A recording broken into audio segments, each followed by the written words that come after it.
Sus Lai Nath Ngak Nia. Welcome to Khmer Voices, where we shine a spotlight on the achievements of the Cambodian diaspora around the world. I'm your host, Wani, aka Vanny. Have I got a show for you today, Bang Phaon? My guest has got to be one of the most intriguing on Khmer Voices so far. Today, you will be meeting Sophoan Seng. What makes his story intriguing, you may be asking? Okay, let's start off with how he was a Buddhist monk for 14 years.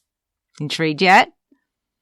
Today, he works as a professional interpreter, and he's also a Cambodian community leader here in British Columbia, Canada.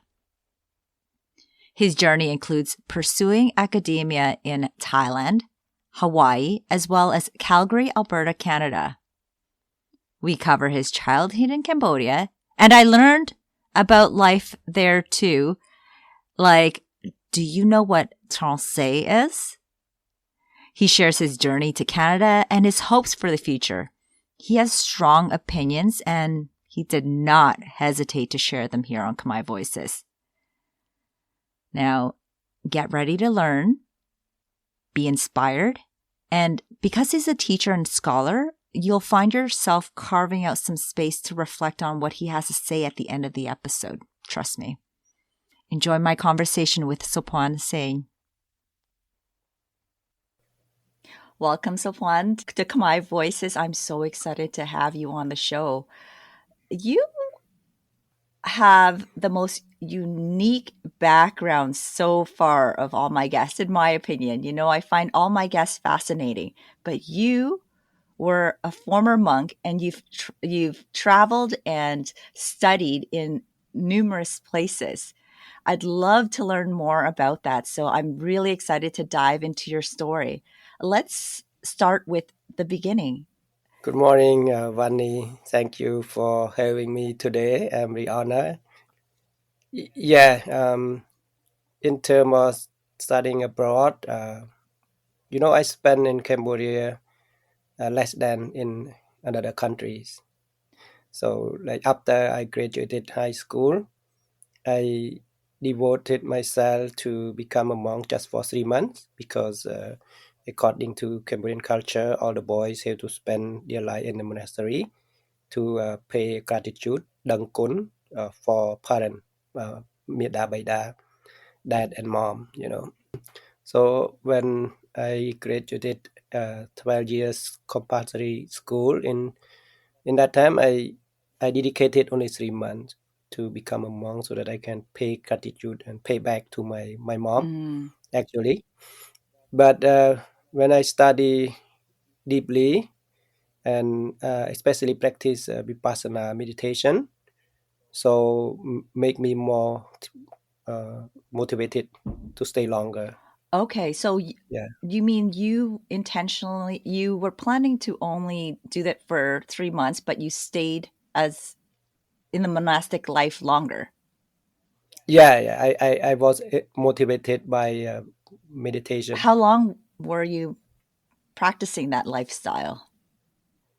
Yeah, mixing between, in Buddhism, there are two education, two duties for the monk. It's a study about theory, general knowledge from the scripture, they call Tripitaka, Tripitaka, and also put into practice in a daily basis, such as Vipassana meditation and Samatha meditation. So there are two different kinds of meditation. So I studied both, and it lasted 14 years. Wow. Can you choose to study just one meditation? Can you focus only just one, or do you have to do two? You can, yeah, when you become more mature and practical, you can focus just one. Okay. But as a beginner, you have to mix up between theory and different style of meditation so that you can find your own uniqueness. Oh, wow. Incredible. Well, I'd like to take Yeah. it a step back even further to your childhood. So you were born in Cambodia. Could you tell us about your upbringing? Yeah. My memory is really little about the war because what I can recall is only during the Vietnam invaded Cambodia. And I remember only on that day there were many butterflies flying from east to west direction. So it was like natural phenomena that I that captivated my memory on that time. And after that, I heard the sound of car and tanks, but I did not hear the gun shoot. But you know, when my mom was evacuated from the Siem Reap province, it's about 56 kilometers from the capital city of Siem Reap, and we were living in a rural area in the countryside. It's about I think it's about 10 kilometers from National Road number 6. So the Vietnam troop march from east to west in the road, National Road number 6. I can hear the voice of the tank and the car whole day and whole night. Oh my God. After 3 day butterfly flying and presenting of the Vietnamese troops. That's what I can recall my memory. How old were I you? think maybe I think around January 8, 1979, that I can recall memory. That is my first memory. So maybe I was 3 years old or 4 years old, I think, around that. Yeah. Yeah. So there was still unrest and turmoil even Yeah. after 1979. Can you Yeah. tell us what life was like in Cambodia at Yeah, that time? it was desperate, but like a younghood, you still enjoy, Mm-hmm. even though it's desperate. Sometimes I could not sleep in the home. I had to sleep in the jungle and with my mom, my parents, because my village that I was living it is a contested village because sometimes Khmer soldier took over, Okay. so we have to adapt ourselves to the Khmer troop. But the other day, the other month, a Vietnamese soldier took over, so we had to adapt to the Vietnamese troop. So I was young. I cannot read my parents and other adulthood about their their mind. Mm-hmm. But for me, I was happy. Yeah. I was enjoying with greeting both sides. And Vietnamese troop, they don't speak much Cambodian. They try to teach me Vietnamese. I can remember until now. So you speak Some of Vietnamese it, a little a bit. little They, bit. they try to teach me. Uh-huh. Yeah, they look at me young and they try to teach me. And when they cook, they give some food to me, Mm-hmm. and I can taste their food at the until now that they steam fish that my mom and my sister never steamed fish before. So I eat steamed fish from Vietnamese and make my memory until nowadays So they, because they cook close to my home yeah, and they give to me. Yeah. yeah, and In the night time, they try to go and like stole vegetable and chicken and fish from the villager, and they cook like in the night. They got like 10 chicken and they cook only one time. They have member only 10 members that living close to my home, and I asked them why you don't keep for tomorrow, and they speak very little Cambodian. That they told me because they don't know tomorrow they can survive or not. They have to eat today, all of them. Yeah. and how was life was like that for how long? Uh, I I don't know how long. Maybe 3 years. Mm-hmm. 3 years. Yeah, back and forth, and sometimes Vietnamese troop was shot uh, and wounded and bleeding. Walk in front of my home. I look from my transe, transe No. Oh trenches. yeah. Yeah, Uh-huh. transe is a French word, I Yeah. think. It sounds like it. In English, yeah, English is trench. So we have to have a trench. Every home have a trench. Like my home have a trench, but my trench is made by wood, and I can see from the small hole that Vietnamese walk in front of my home with the bleeding and wounded and very devastated. I'm curious, the transe, is that a borrowed word? Like, do you say that in Khmer as well? Okay. Yeah, yeah. Yeah. So, Many Khmer word in French. yeah, Many. yeah, like no. I recognize no. Yeah, I'm like, kado. oh, Yeah, that's kudo. yeah. Yeah, kado. So the trenches or tranchées, Yeah, did people build that because of the war, or was it for another reason? every home we have to build it Yeah, for specifically because there for, was for safety. fighting. Okay.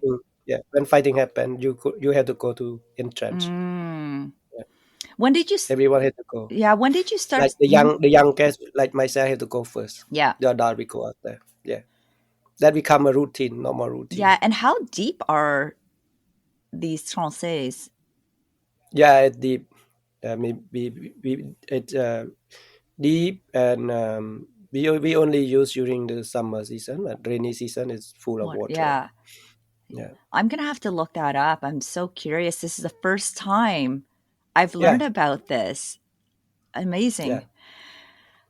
So, when did you go to school? If all this was happening for, you said, about 3, 4 years, you lived life like this. Did you start school when it yeah, settled down a bit?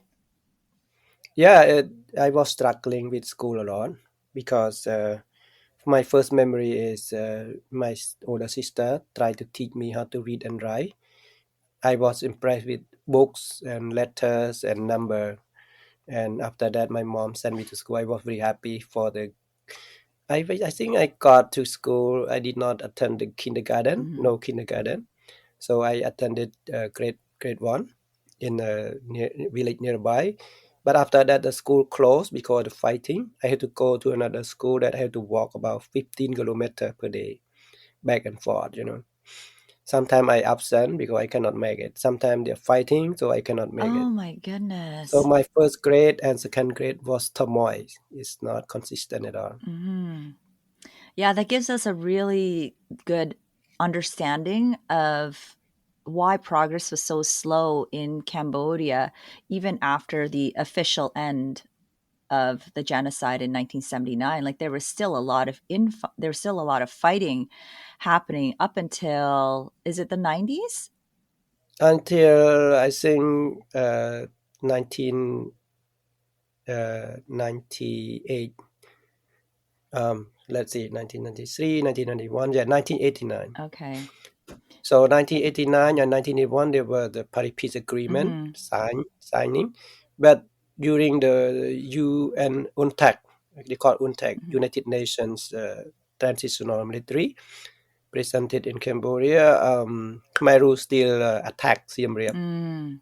That was I was in the downtown. I moved to downtown in Siem Reap. So you would have been a teenager by then, right? Yeah, yeah, I grown up already. So this In I was in your whole yeah, childhood was is basically uh, characterized yeah, with fighting and war. yeah. During the Vietnamese invasion war, Oh. it means that after the Khmer rule, I did not have any memory. Uh-huh. I have a little memory during the Khmer rule, but I my memories had in my head a lot after the Khmer rule Mhm. during the Vietnamese invasion Yeah. period, like 1979 to 1989. Yeah. So Yeah. in you sorry, could you remind me, you said that you went to live in the capital city of Siem Reap? Yeah, when I studied grade one and grade two, my mom pity me and she moved to live in close to the National Road number 6, Mhm. another village, so easy for me to make a trip to school. So that's why my continuing studying like grade one, grade two, grade three, grade four, grade five. So grade five, I had to move to another town because there is no school close to my home. So it's about I think about 45 kilometer. So I had to go by bike. So I start biking. Mhm. Yeah. So until secondary school, when I finished secondary school, there were no school in my district. So I had to move to Siem Reap downtown to continue high school Mhm. from I think grade 9, grade 10, grade 11, and 12. So 4 years I was living in downtown in Siem Reap You with my auntie. you mentioned that your older sister tried to teach you when you were younger. Did Yeah. she go to school as well? She is a survivor from the Khmer Rule. Yes, he was in college before the war, Mhm. during the Lon Nol regime. That's my older sister. Yeah, How many siblings do you have? My mom told me I have like three brothers and 3 sisters, but I witnessed only 3 sisters. The Oh, brother I never saw them. Yeah. oh, I'm sorry. Then my mom said the Khmer Rouge took them away Oh, because they were studying in Phnom Penh mm-hmm, during evacuation. So everyone like separated. mm-hmm. Yeah, even though my dad, I never saw his face, and I asked my mom about photo, and my mom said, "No, I did not cannot keep the photo because my room might kill everybody when they see the photo of from the Oh, high class citizen." so you've never met your dad, and well, you Never, have yeah, no never. memory of your dad, No, and you never, don't know. never see the photo. Yeah, never see the photo. How does that affect you today? You think about him That's a lot? why I try to tell my children. I have 3 daughters, and now you're lucky than me. But it doesn't mean that I try to compare. But I try to remind you that you have to do your best, right? You Mm-hmm, still have mom and dad. mm-hmm. Like dad never see my dad's face at all, even though in the photo. Yeah. Yeah, Now, how did you, let's go back to your high school years. You said you were living with your aunt. yeah. Is there, did you have the option in high school to kind of pick the courses that you wanted to take, or do they just have, set courses? In Cambodian curriculum during my time, Mm-hmm. there's no option. Okay. It's mandatory. So I had to study every subject, Mm-hmm. and also Cambodian curriculum. Mm-hmm. After you finish 12 years of schooling, Mm-hmm. even though you pass first semester, second semester, Mm-hmm. you have to take a while to pass the exam. Take 2 days. That's so strange. Yeah, You have to take what? you have to commit to pass the exam. 2 day national exam The exam takes 2 days to write? to finish grade 12. Oh my goodness. Even though you already did all that Eh, studying in grade 12? Yeah, yeah, yeah, Okay. yeah. Nowadays they still practice it, and I criticize it a lot. I don't like that system. It's very old system. Yeah. Do you know if it's They still should in give. practice? Yeah, they took exam last month. Oh, okay. All right. And now they divide it into 2 options that student can pick between social science Mm-hmm. and I think social science and another one they call true science, something like that. Okay. I'm Yeah, curious to know if there's like an arts option now. yeah, social science, that's Oh, art okay. That option. that would fall That into that social study, science. Okay. yeah, study literature, good citizenship, and English Yeah. language, French What language. about like Yeah, more like visual arts is what I'm thinking. Like yeah, fine visual arts. art. Oh, fine arts would fall into social sciences arena. Yeah, but Okay. it's not typical art in high school until you go to university Mm-hmm. Okay. and you can pick arts as your major, I think. Yeah. Okay. So how did you study in Bangkok? How did you get there?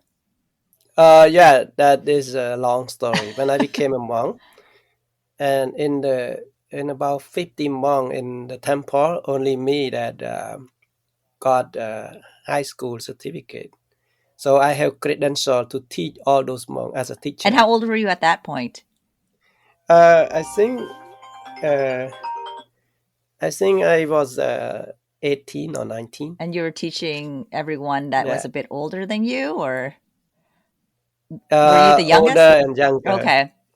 Those monks because the spending in the monastery, most of them they don't have education, so they Mm. come to the monastery in aiming to study. Mm-hmm. That is the purpose to come to the monastery. Mm-hmm. So I taught them, and there were some visiting monks from Thailand. Mm-hmm. They visit our temple and they saw my potential, and I was teaching math, history, and English to the monks, Mm-hmm.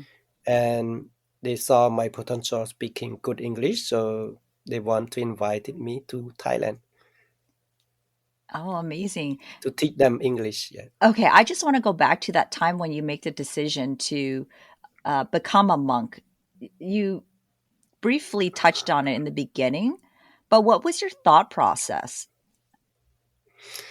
At the beginning, my younghood, I was superstitious. I believe in super being. And I think the Buddha is super being and Buddhism is super being.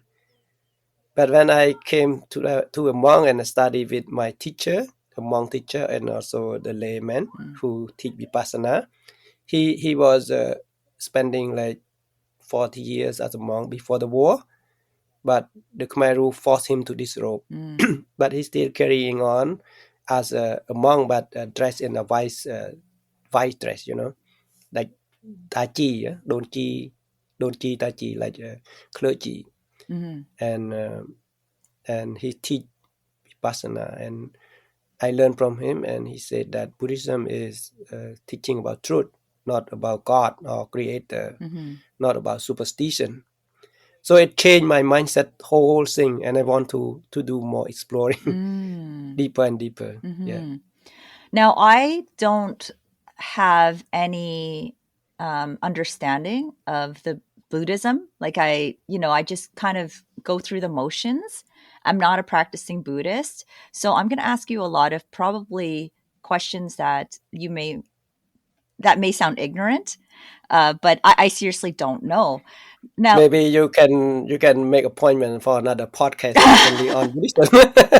yeah, I'm gonna have to if I want to dive deeper into this because I'm happy to share with you. Yeah. But you can ask me whatever Now, is your initial. I was talking to concern. somebody else and they're like, yeah, I think she's a Buddhist monk too. I'm like, can women be monks? I don't know. And I've never seen that. But then when I Googled it, I saw that the woman was wearing a white dress, like you had mentioned. So can you tell me about that? Yeah, in Tripitaka, in scripture, there were monks like men monks and women monks. So women monk only lasted about 800 years after the Buddha enlightened, passing away, because there are so many obstacles surrounding the women monk. So in the Vinaya or in this scripture, women monk had to live nearby men monk for protection, because during the Buddha period there were many thieves, many robbers, many outcast religion that try to violated especially women. But men they are not, but women have to get protection from men, from monk men. So when living together it become messy. So that's kind of natural things that make women cannot last it until now. But there's some effort from Buddhist women try to recall back the status of women monk. So there are some women monk in Sri Lanka, in Burma, and in India itself, and some of them in Cambodia right now. Oh, very cool. Very interesting. Yeah. Okay, I definitely want to learn more about that. I'm probably going to pick your brain like in person instead because I want to focus on you on this podcast. So you were in Bangkok teaching and studying. Can you tell us about that? And then your progression to, it looks like you went to University of Hawaii and you were in Calgary as well. Yeah. Could you tell us? I had to spend like 2 years to study Thai language because I was speaking very basic language in Cambodia, Thai language. So when I went there, I had to stay in a rural area, especially in part of the southeast of Thailand. So it's far away from Bangkok, like about 500 kilometers from Bangkok. And that rural area, they speak Lao typically. They don't speak Thai. So my first year, I was make up. I enlightened that, I did not learn Thai, no, I learned Lao. So you speak That's Lao so funny. too? Yeah, that's why I speak Lao too. Okay, how many languages now? 4 languages. Yeah. And so funny, 5. Wait, so Yeah, English?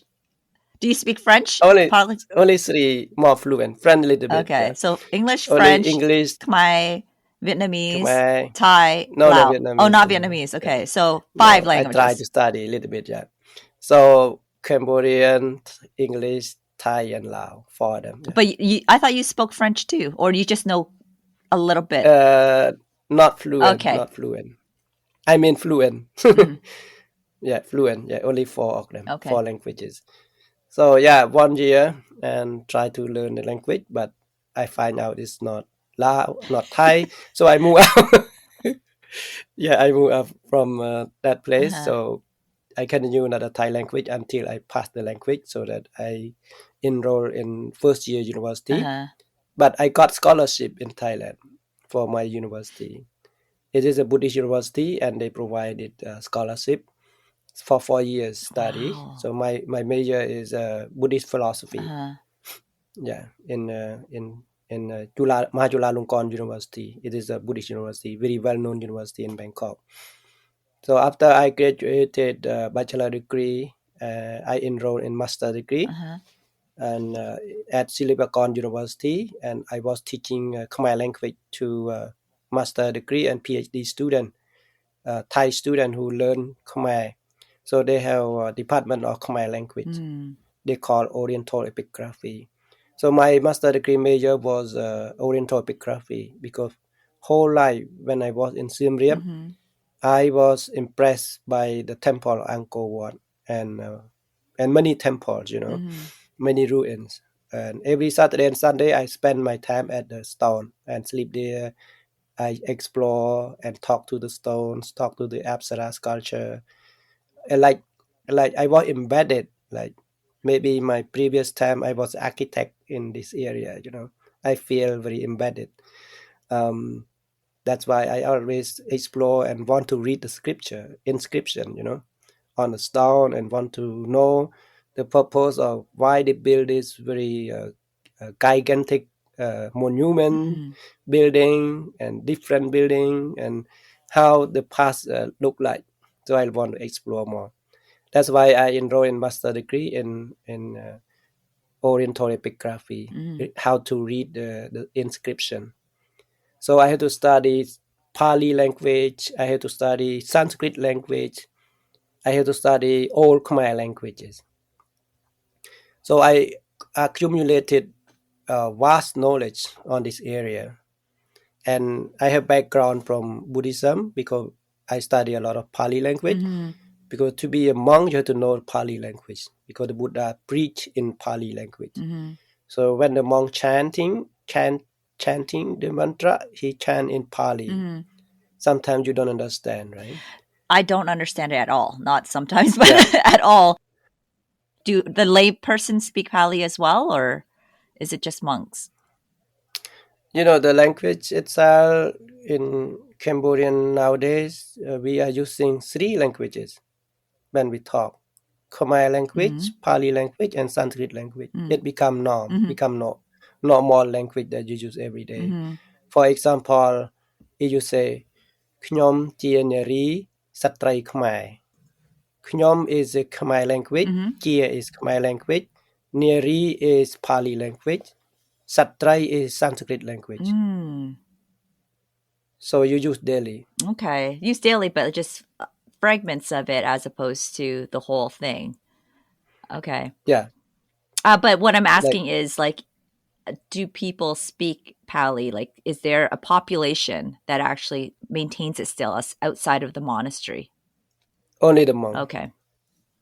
Because the monk, why the monk preserve the Pali language for teaching, because the original term, sometimes when we try to interpret into Khmer term, it still not make sense. I, It doesn't make I sense. completely understand. Yeah, It's like, yeah, when you speak Khmer, but there's no translation in English for it.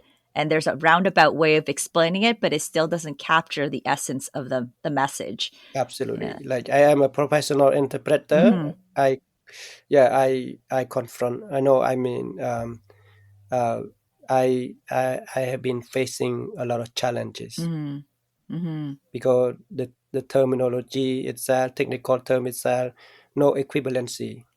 Mhm. Yeah. So tell me about so after the master's program, it looks like you did another master's degree at University of Yeah, Hawaii. Silabakon University, for my master degree in epigraphy, Oriental epigraphy, so that I can know the history very well Mhm. about evolution of Cambodian arts and politics and culture since the beginning of the kingdom. And also I can read inscription, that is the primary sources of all references. If you study about Cambodian history, you have to know the inscription. That is the primary source of references for your academic writing. Um, and after that, I was invited. There was a community leader from Calgary, Canada. They went to look for monk to Mm. lead in the temple here. Mhm. So they saw me, and they saw my study. They saw my knowledge on history and Buddhism, and very well known preacher. So they want me to come, and I said no, I don't go because I'm a teacher here. I'm busy. Mhm. So they told me, okay, you just come only during summer, like 3 months, and you can come back to Thailand to study, to teach, right? I said, okay, during summer break, okay, let's go then to explore more Canada. But when I came here and after a few months planning to return back, there were conflict between Cambodia and Thailand because the protesters in Phnom Penh burned the Thai embassy. So they deny my entry. Mm. That's why I had to stay longer Canada and until now, I Yeah. think. But only a few years that I help with building and constructing physically and governing the temple. I I could not stay still. I want to pursue my higher education, Mhm. and I applied for scholarship to study in Hawaii, and I got accepted. Yeah, So so I had to say bye bye to everyone to Hawaii. tell Yeah. I want to know your initial thoughts of Calgary when you first arrived. Like, what did you think of Canada? uh, the snow. Oh, I thought you came in the summer. No, in March. Oh, there was still snow. Yeah. Yeah. So I saw, okay, it was landed and in the airport. I think Vancouver International Airport, and Vancouver International Airport. I did not get out from the airport, Hmm. but in Calgary. So I saw whitening everywhere, and I say, oh wow, this is called ice.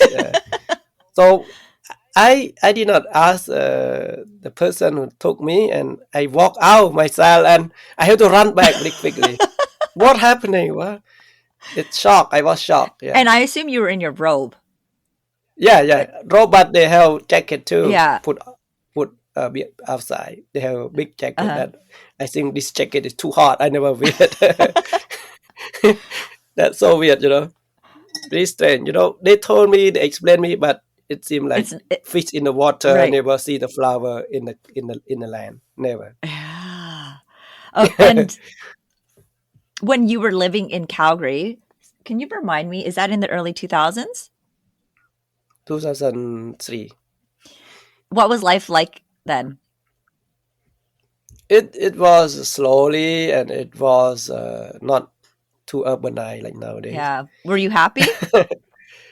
Uh, I like new Yeah. experiences and exploring.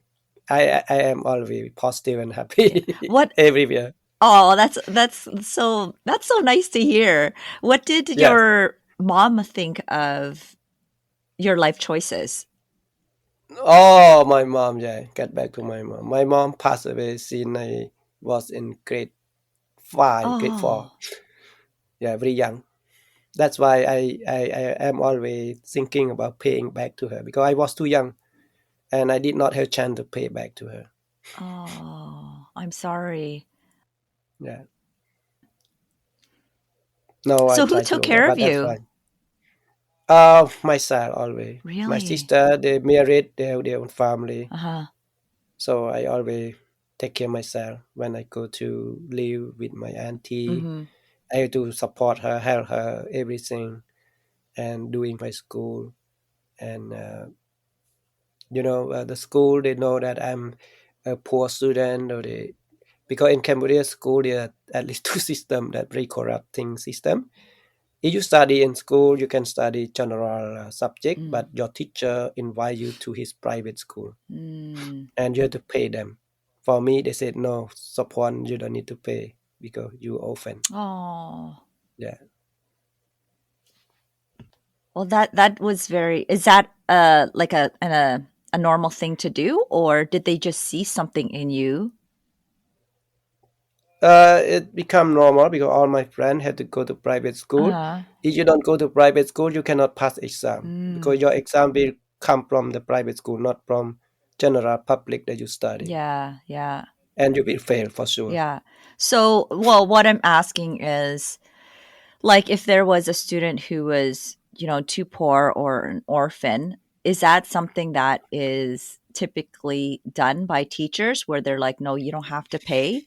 You can, I think so. yeah. Yeah, Okay, the great. teacher, but it depends on the student. Some students they just give up easily. They don't want Mm, to pursue, right? mm-hmm. Yeah, for me, I try to negotiate and frankly, directly talking. I was bravery Yeah. and I talk frankly. Teacher, I don't have money. You don't have You any, know my yeah.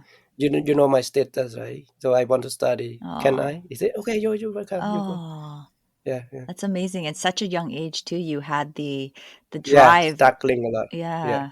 So my priority is education because my mom before she passed away, she have some kind of, I don't know, but until now I found out maybe she have colon cancer, I think, Mm, but nobody know, mm-hmm, and we did not take her to the hospital.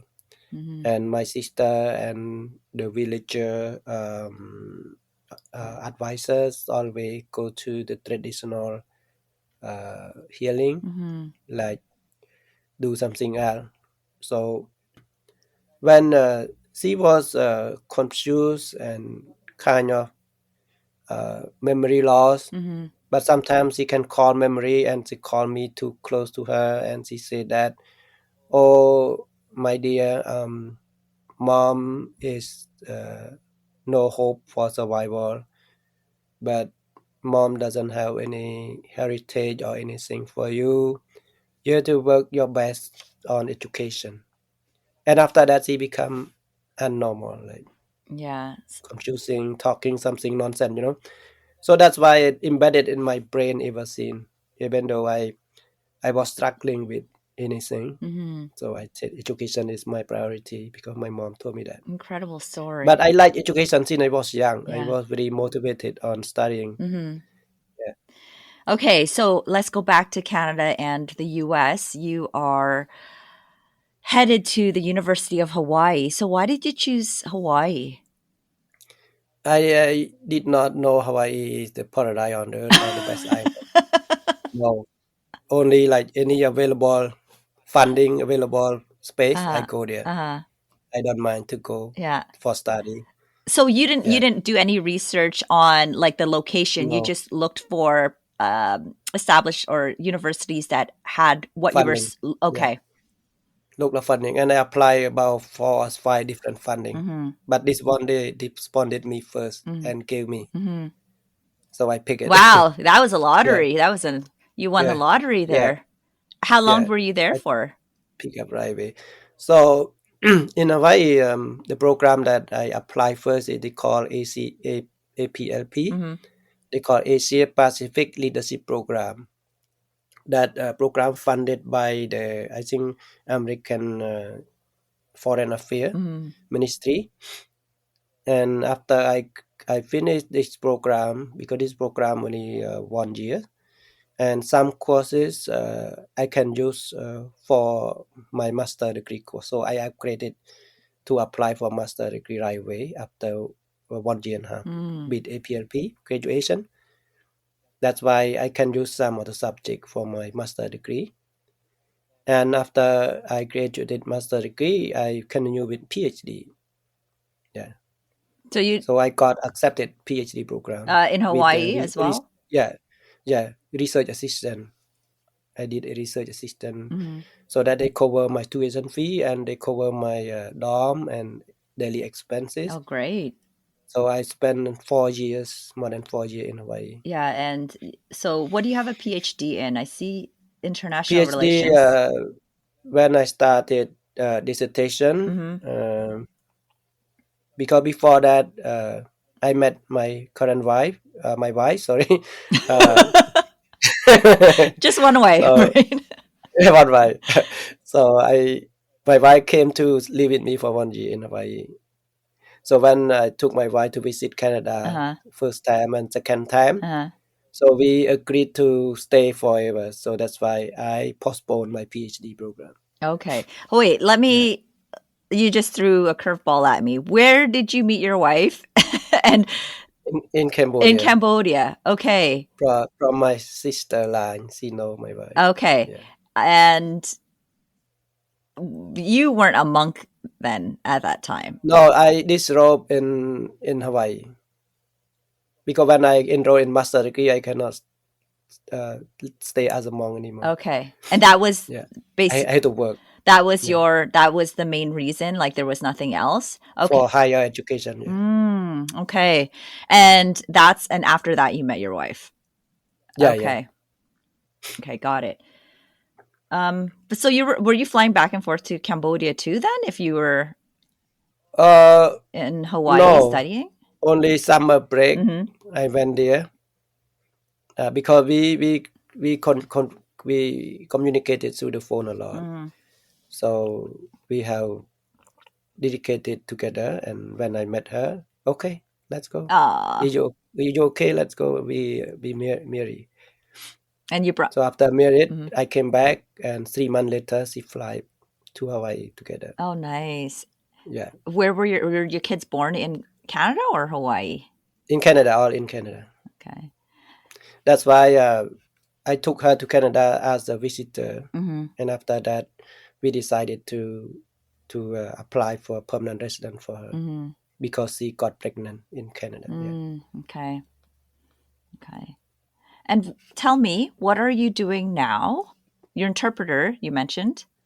Yeah, I did not use my school professionalism and in professional job according to my education. But education, part of my education, most of them is focusing on social science.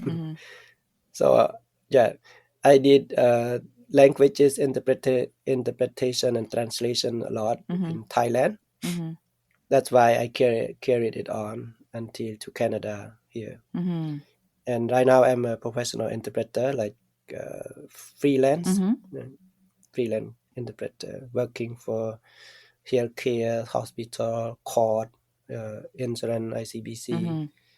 Yeah, it has been keeping me very busy. Yeah, but I mean, what you studied obviously what you're doing right now is just a small part of you, because what you attained throughout your life is going to serve you and the community in you're right. in unmeasurable ways.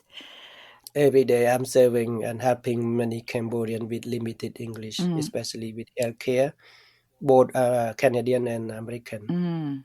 Now, through the phone. You're also teaching Cambodian classes. And I want to thank you for taking that on. Thank you. You're welcome.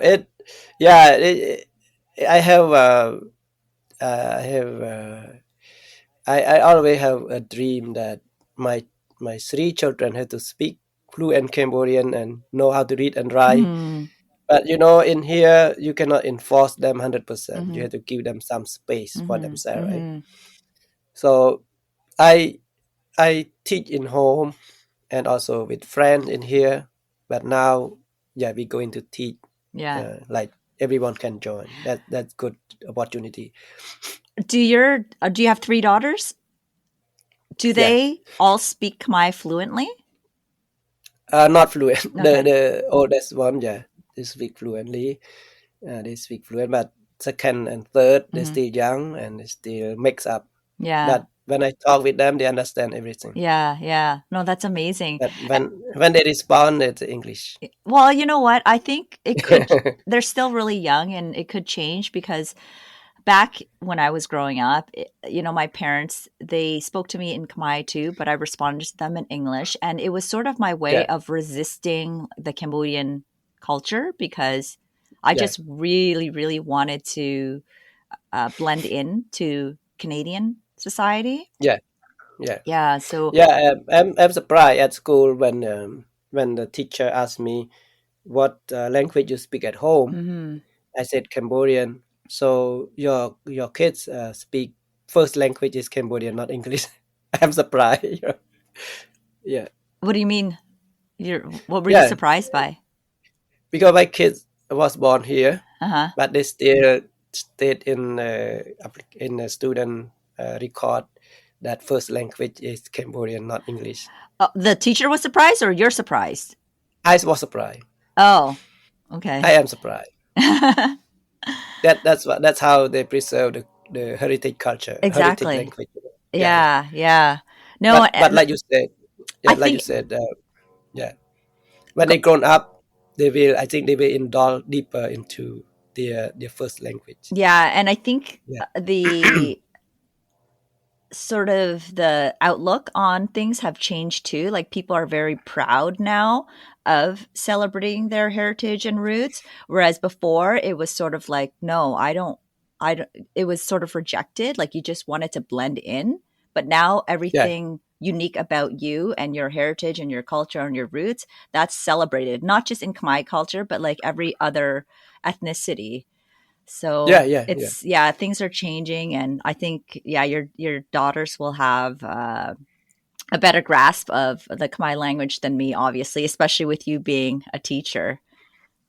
Yeah, yeah. Yeah. They argue with me that my first language is Cambodian, not Uh English. I huh. said, no, but you speak a lot of English. You don't speak Cambodian. You don't speak Khmer. Why you argue with Uh me? huh. But they said, teacher told me my first language is Khmer, not English. Well, it is. That's what they learned first, right? When they were baby, yeah. Yeah. When it was baby, me and my wife, Uh we only speak huh. Khmer Uh to the baby. huh. We did not speak English to the baby. But now it's just English back to But you. when they grown up, they can watch cartoon. They Mm-hmm. watch only English cartoon. Yeah. Yeah. Are Like my oldest one, they like tree house program.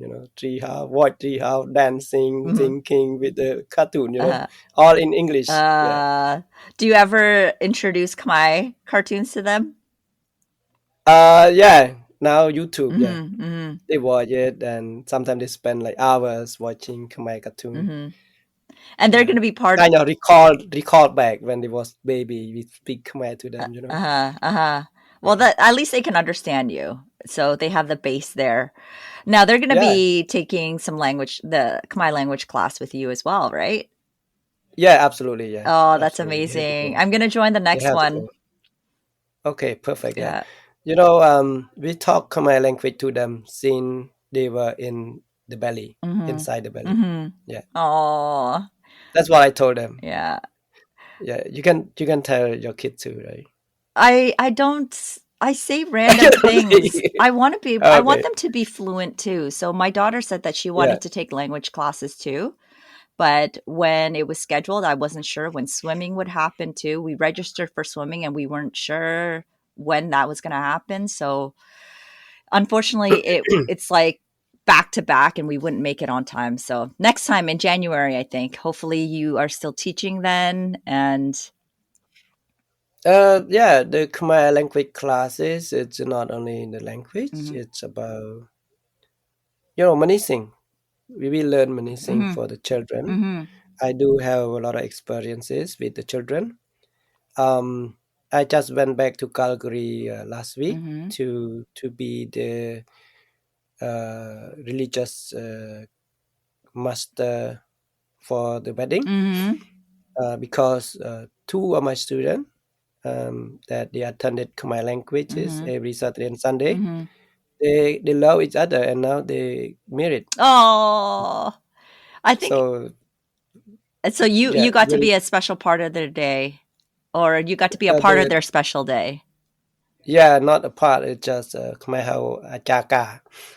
I mean the wedding officiant. Mm-hmm. Yeah, the wedding master leader. Mm-hmm. I don't know what to say in English. They call I think it's the same the word, officiant. officiant. Yeah. Officiant. Yeah, Yeah. yeah. So to give them solemnize them Mm-hmm. for the first couple wedding. Yeah, according to Khmer traditional, there are many stages, and I got a wedding license too. But my license in Calgary was expired, so it is only Buddhist clergy or Buddhist wedding license. Mm. Only I think that's me. I have the Buddhist license Mm. for wedding. Any couple they want to have a wedding supervised by the masters of Buddhist license, Mm. I can do that for Oh, them. nice. Yeah, Okay, so there you go. yeah. That's something else that you offer to the community here. And they are my student, and they were attended the the groom Mm-hmm. and bride.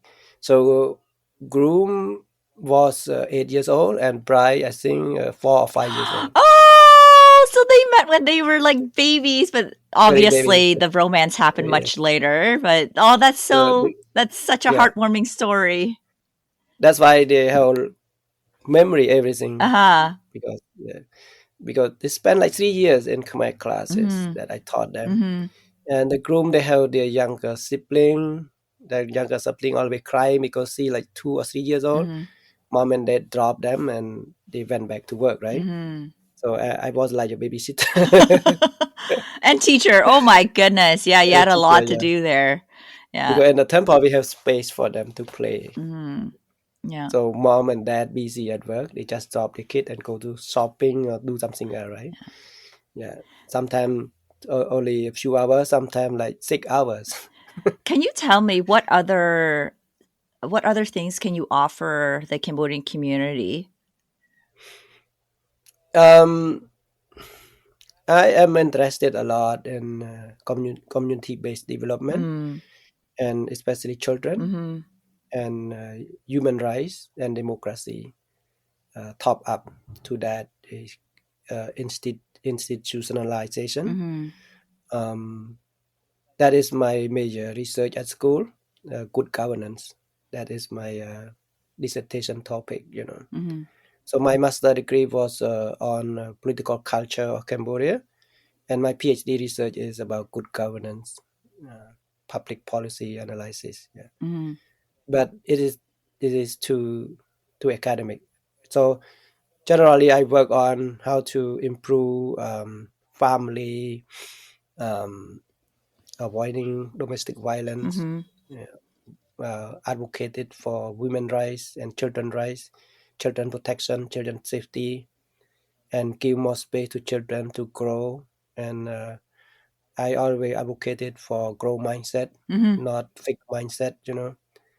I'm kind of like opposite to Cambodian norm and culture, a little bit reformer. Sometimes I'm calling myself I'm extreme reformer. Could you expand on what you just said there? You said that you're opposite to the Cambodian culture in that you have a growth mindset. Yeah. I was grown up in that environment, and I see it as obstacle. Mm-hmm. Traditional culture, the way of family nursing, family nurturing, the communication between wife and husband, between parent and children, between politician and their subject citizens. That's all. It is not effective and it's not durable according to the modern world. Mm. So we have to change all those mindset and communication skills. So a lot of work to do. I know the United Nations they try to plan all those things, but it's hard to change that mindset. Mm-hmm. It strongly embedded in fixed mindset, not growth mindset. Mm. So everywhere, including if you visited Cambodia and the public structures, public goods, we call public goods like park, like road. like building. Mm-hmm. It is not. It's not suitable for living standard. Mm. It's messy, Mm. messy. Mm-hmm. Growing tree. I don't want to look bad comparing with Thailand. So when I first landed in Thailand, I feel fresh. I feel calm Mm. and sadly tree everywhere. Mm-hmm. But in Cambodia, not Mm. blank, no trees. Mm-hmm. I don't want to compare because Thailand they are very nationalistic. Mm-hmm. I was almost 10 years in Thailand. I know the Thai mindset, the education system. Mm-hmm. They educated children in grade one Mm-hmm. to be a rational nationalism, Mm-hmm. very irrational. Yeah. They claim supremacy over nothing, like fake. Yeah. They fake themselves. I can criticize because I have a lot of things, and I agree with my professor.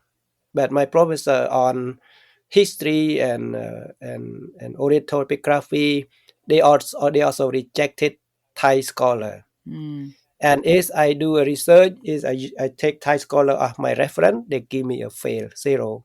I have Oh, to refer to Western scholar okay. because they themselves they don't like the way that Thai scholar, Thai politician, and Thai ancestor created Thailand. They Mm. they they fake themselves. Mm-hmm. Mm. Um, I had a thought there while you were saying that. But so in terms of, yes, Thailand invested heavily in their children and a lot of propaganda from your perspective that was taught at an early age. Yeah. I'm not sure how it got here. I think you were talking about like Cambodia and Thailand, Cambodia being not having the growth mindset. So are you saying that Thailand has the growth mindset? Thailand they build nationalism Mm. that is dominant way, imperialism way, Yeah. because they they they they teach their children not teach the reality or the truth, Mm. Mhm. even though the history they start the history and they try to like to be Thai, like during Chom Pai Bun Songkram leadership when French protectorate was uh, defeated by Japan. So Thai politicians try to restore their political dominance by advocating nationalism, even though in the Thai anthem, they always say that they are the supreme citizen in the planet in this area, Mhm. and they say that Cambodia took over their land, Burma took over their land, Laos took over their land. That's how they educated their children, Mm. and they have to bring it back. They have to take it back for Thailand because these three countries took away their land, Mhm. something like that. Mm. And even though the inscription from Sukhothai capital, which is the new emerge of Thailand nowadays in the 14th century, it was a small state belonged to the Angkorian period of Cambodia, and there were uh, there were conflict inside the kingdom of Cambodia. That's why Sukhothai rose up to power and take over. And Ram Kamhaeng himself became the first well-known Thai Okay. king Mhm. who expand the territory. But they still use Khmer scripture, Khmer language, and kingship structure and good and politic governance policy. Everything is from Khmer. Mhm. Yeah, Yeah. you can see many Khmer word in Thai monarchy, in Thai parliament. I mean palace. They use Khmer word, Mm. Mm. and they try to deviate it. That's not Khmer word. That's calm word, something like that. But calm is Khmer. Khmer is calm. No need to interpret it, right? Mm. And they expanded and took over step by step until they took over Siem Reap, Battambang, Srai Sophoan, uh, and French protectorate tried to take it back to Cambodia, and Mhm. we have the agreement like 1904, 1907. That is the border agreement to demarcate the current borderline between Siam and Cambodia under French Protectorate. But Thailand never accept that map, that Yeah. agreement. Yeah. That's what. Even the dispute on Previous Temple and the ICJ, International Court of Justice, already decided that it belonged to Cambodia, but Thailand never accept Yeah. that ruling. They still teach the children. That's why the war 5 days during like last month. Yeah. They use every weapons, every possibility, every abilities to kill Cambodian soldiers because Cambodia our side is very weak. We don't have that supply, Yeah. that good supply Yeah. I mean, to fight there's against still them. tension, and this isn't the first time that it's happened. It happened, I'd want to say like 15 years ago too. Is that right? Same Yeah, same situation. when the Previa was listed in UNESCO, but all for all, we faced with many challenges Mm-hmm. like during the Khmer Rule. Exactly. And during the Khmer Rule, after the Khmer Rule, we have been supported by United Nations to stand up by our own feet, but we never have been standing strongly because our leadership is very weak. A lot of work to do, Mm-hmm. Mm-hmm. and I know United Nations they spend billion of dollar building. First, they call capacity building, right? You understand the term capacity building? Capacity building? No. Yeah, yeah. Could you So they provided, first United Nations thinking about providing money to build road, to build economy, Mm-hmm. to build military, and to build peace that is lasting peace. Mm-hmm. But at the bottom line, the human resources are really fragmented and very poor.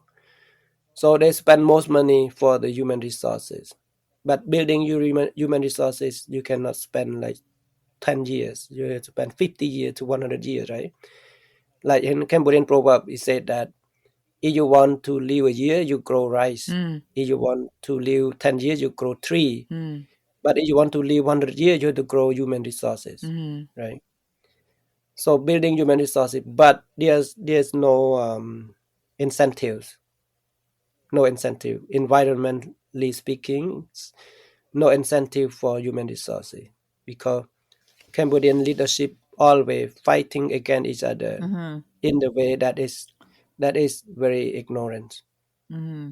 I mean, distracting each other, right?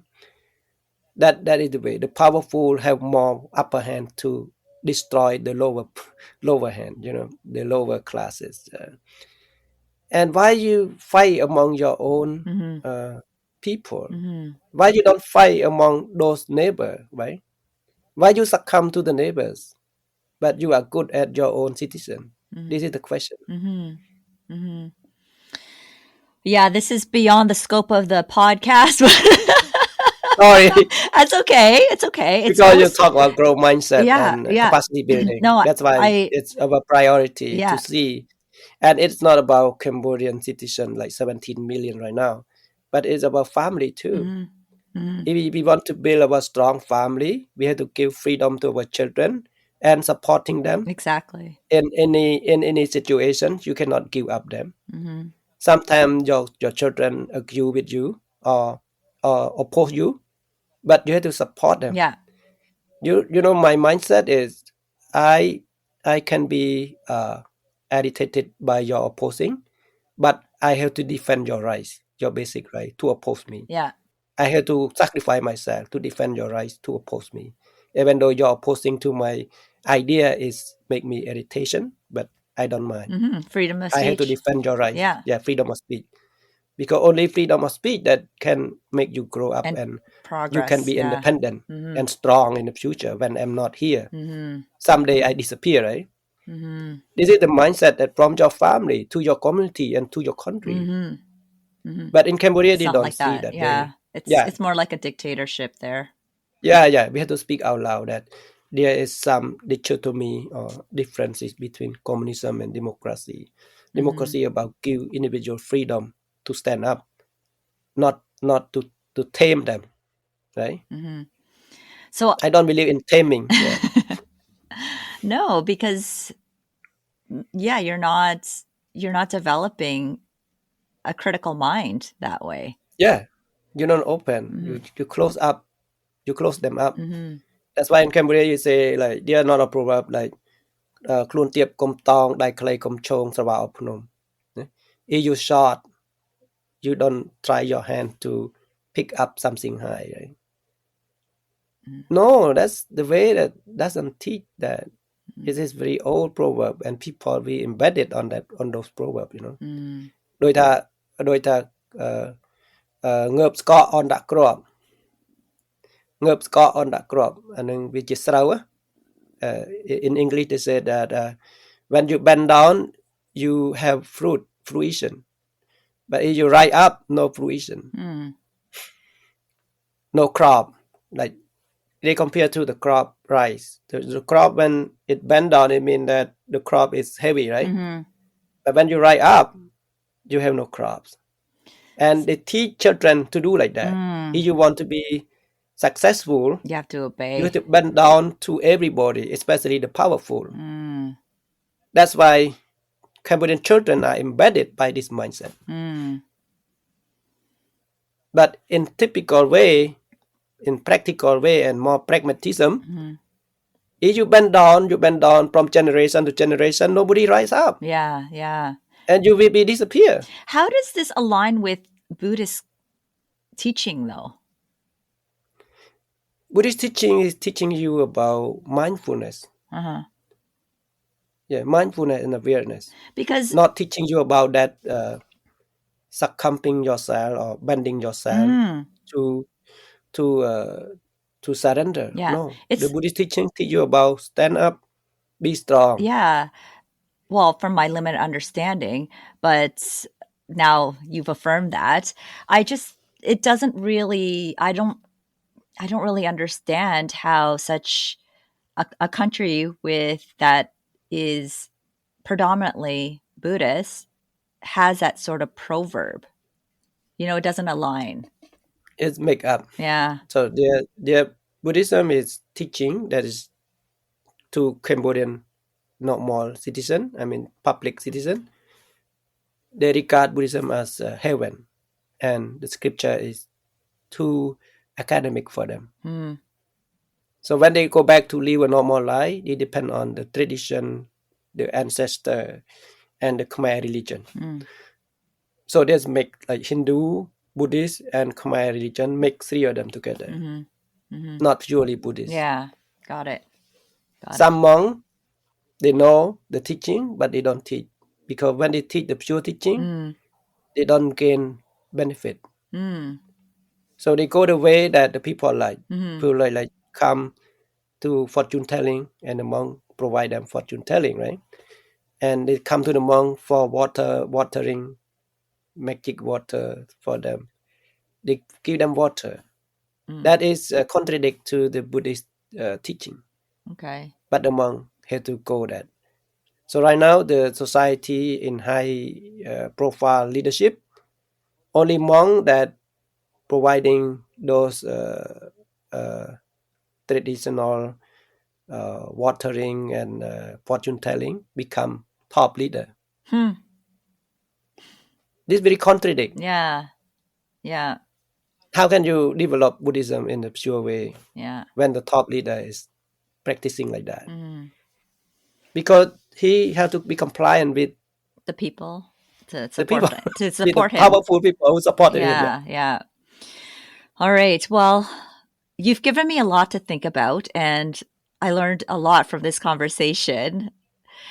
Thank you for that. Now, let's talk about what you'd like to see happen in the future. You're planting seeds right now for our Cambodian heritage and culture to be strong here in British Columbia. What plans or what would you like to see in the next 5-10 years? A good question, yeah, for the future.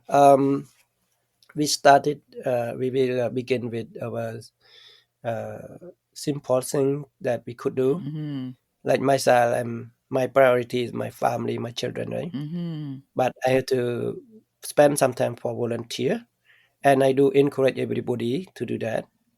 You don't go for community and for outside, and you neglect your wives and your children, your family. No, don't do that. Mm-hmm. So family and children is your priority, and you have to take like 10% for volunteerism, helping others. In here in Canada society, it is they prioritize on freedom, on volunteerism, and engagement, citizenship, good citizenship. We have to do all those things. Mm-hmm. And I do hope Cambodian people who are living in Canada or in British Columbia, they get some senses of that Canadian value. And you have to give back to your society, to your community. You give back to Cambodia as much as you could. Mm-hmm. Even you give back to your children about Khmer heritage here, register them for Khmer classes, or bring them to the temple, engage them every communication every day, and support them in schooling and support them in freedom of speech. It means that you help them. Mm-hmm. That is the future will be brighter, right? Mm-hmm. And give back to Cambodia Yeah. as much as you could. So start. If you cannot do big thing, you start small thing. Yes, I was just going to Yeah. summarize what you just said there. So start with your family, start small, and then expand locally, regionally, nationally, internationally. Yeah. Yeah. In Canada, they have good public goods. They have many sites for walking, Mm-hmm. trail, biking, and camping, especially with the nature. Mm-hmm. So Canada is not Buddhist country, but in Canada they practice 5 precepts of Buddhism, and they practice vipassana like Buddhism too. Because the Buddha was born under the tree, he enlightened under the tree, and he passed away under the tree. Tree and forest are the source of knowledge and peace and wisdom. Mm, that's beautiful. Yeah, Yeah, when you look at the root of everything, like regardless of your religion, it all comes back to the same thing. yeah. You can absorb wisdom from nature, Mm-hmm. like lake, river, tree, birds. All those nature provide you wisdom, provide you cleanliness, and provide you um, many things in life. Okay. Like if your family you like go together for a journey or for a road trip or camping, Mm-hmm. you will build a lot of memory together Mm-hmm. in a good way. Yeah. But if you go to bar and drink alcohol and do smoking or too much dancing, too much juggling in that, it's different. You can absorb different things. That's Yeah. why. Different energy there. Yeah, different energy. So the Buddhist way is building a lot of campground, building a lot of recreational sites, Mm-hmm. nature, protecting lake, protecting nature, Mm-hmm. and tree, grow a lot of trees. Mm-hmm. That's why I always that take to the monk. I talk to the monk in Cambodia. The term of the monastery in Cambodia we call wat. What it mean? The place that have tree Mm. in Pali. Yeah, Pali it mean Aramaropa, Rukharopa. It mean the place that have tree Mm-hmm. and lake and Okay. pond. And Khmer ancestor when they build a temple, they That's what it always was surrounded by. grow trees Mm-hmm. surrounded by water, the 4 elements. Mm-hmm. That is the source of life, source of society. Mm-hmm. Right? Amazing. Could you remind me? You said five things that Canada has that is integral to. Five, five precept. That is fundamental precept of Buddhist teaching. Yeah. So if you go to temple, right? First thing you observe to the triple gem, the Buddha, the Dharma, the Sangha. The Buddha, the founder, the Dharma, the teaching, Uh-huh. the Sangha is the community. So you observe five precept. That is fundamental precept for everyone, not only Buddhists. Mm-hmm. First one is no killing Mm-hmm. being by spreading compassion. Second precept is no stealing Mm-hmm. by living in an honest way according to your capacity. Mm-hmm. And the third precept is no betrayal or sex abusing, by honor your partner or concern, and no betray your partner or your wife or your husband. Mm-hmm. And the fourth precept is no telling lie, no talking bad behind people, no using bad words Mm-hmm. like swearing, and no talk nonsense. By saying, telling the truth, talking positively behind people, and use a constructive word to talk to other people. Effective communication, And the last precept, the fifth precept, is avoiding from drinking alcohol, intoxicating, Mm-hmm. or using drugs, Mm-hmm. Okay. smoking. So this fifth precept give you full control of your mind and body, because your mind and body is not intoxicated by any substances, Yeah, any poison. Yeah. any poison. Yeah. All right. Well, what a fabulous conversation, Sophoan. I loved it. Can you Last question. Can you share one or two things that you'd like listeners to take away from your story? I always say satima sampajana. What does that mean? So satima sampajana. It's the core teaching of vipassana meditation. So everyday life, you have to take care of yourself Mm-hmm. by having satima. It means that full or complete mindfulness, and sampajana by cultivating having full and complete awareness. So there's difference between mindfulness and awareness. Mm-hmm. Mindfulness is you focus on the very important beneficial thing in your mind, but awareness is you focusing on every gesture and movement of your daily life, like sleeping, walking, sitting, and standing. So that means you practice vipassana without go to the temple or attending the monk preaching Mm-hmm. or having the teacher, because you are your own teacher. Mm. So be mindful and aware by yourself every movement, not only the body or physical movement, but your speech, your thinking. Because if you think without awareness or mindfulness, your think will be negative. If you speak without mindfulness and awareness, your speech will be not in fruition. Yeah, wrong speech, right?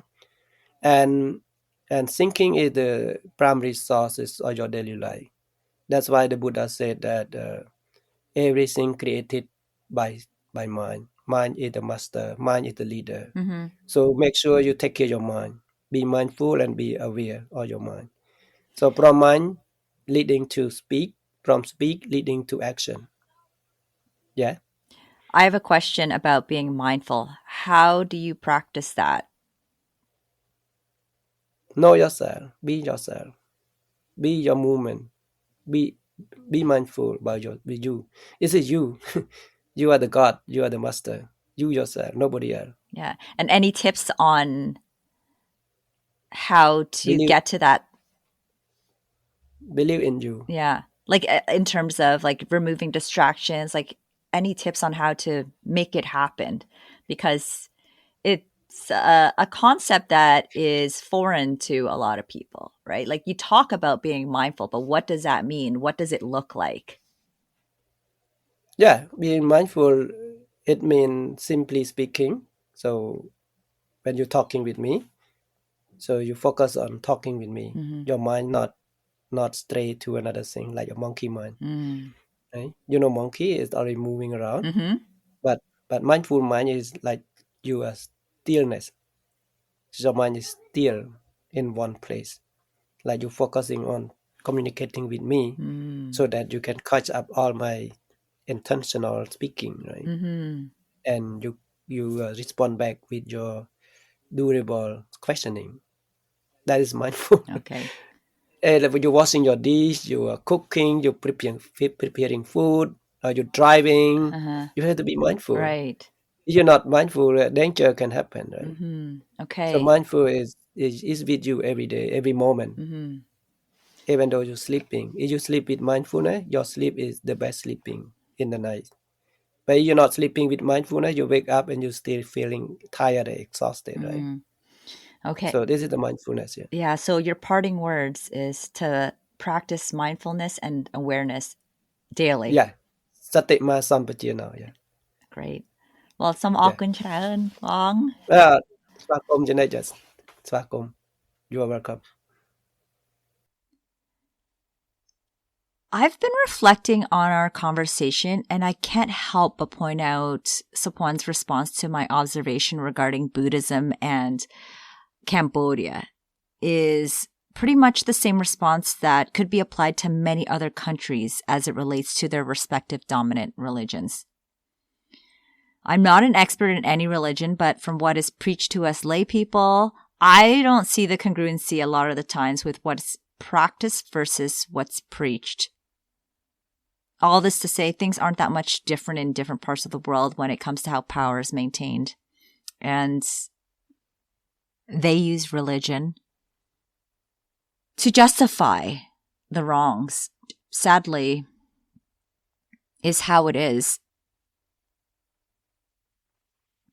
But we can all agree that freedom of speech is something that must be protected, and we can all agree that times are scary right now, right? Especially where we're supposed to feel safe exercising this right. Akun Sophoan for sharing your journey with us and your host for the next generation here in Canada and beyond. You've given us a lot of food for thought. បងប្អូនក្មួយទាំងអស់គ្នា អរគុណច្រើន for listening to Khmer Voices, and if you're enjoying the show, please tell a few friends about it. Your support means so much to me, but more importantly, so much to our community as well.